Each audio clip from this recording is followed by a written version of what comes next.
ಬೆಳ್ತಂಗಡಿಯ ಯುವಕ ಶಬರಿಮಲೆಯಲ್ಲಿ ಹೃದಯಾಘಾತದಿಂದ ಸಾವನ್ನಪ್ಪಿರುವ ಬಗ್ಗೆ ವರದಿಯಾಗಿದೆ. ತೆಕ್ಕಾರಿನ 28 ವರ್ಷದ ಸುಧೀರ್ ತೆಕ್ಕಾರು ಮೃತ ಯುವಕ. ವಿಶ್ವ ಹಿಂದೂ ಪರಿಷತ್ ಬಜರಂಗ ದಳ ಉಪ್ಪಿನಂಗಡಿ ಪ್ರಖಂಡ ಸುರಕ್ಷಾ ಪ್ರಮುಖ ಆಗಿದ್ದ ಸುಧೀರ್ ಫ್ರೆಂಡ್ಸ್ ತೆಕ್ಕಾರು ಸೇರಿದಂತೆ 16 ಸಂಘಟನೆಗಳಲ್ಲಿ ಸಕ್ರಿಯವಾಗಿ ಸಮಾಜ ಸೇವೆ ಮಾಡುತ್ತಾ ಜನಮನ್ನಣೆ ಪಡೆದಿದ್ದರು.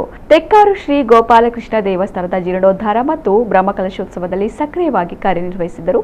ಗೋಪಾಲಕೃಷ್ಣ ಭಜನಾ ಮಂದಿರದ ಮಾಜಿ ಅಧ್ಯಕ್ಷ, ಫ್ರೆಂಡ್ಸ್ ತೆಕ್ಕಾರು ತಂಡದ ಸಕ್ರಿಯ ಕಾರ್ಯಕರ್ತ ಮತ್ತು ವಿಶ್ವ ಹಿಂದೂ ಪರಿಷತ್ ಬಜರಂಗ ದಳ ಉಪ್ಪಿನಂಗಡಿ ಪ್ರಖಂಡದ ಸುರಕ್ಷಾ ಪ್ರಮುಖ ಆಗಿ ಸೇವೆ ಸಲ್ಲಿಸಿದ್ದರು.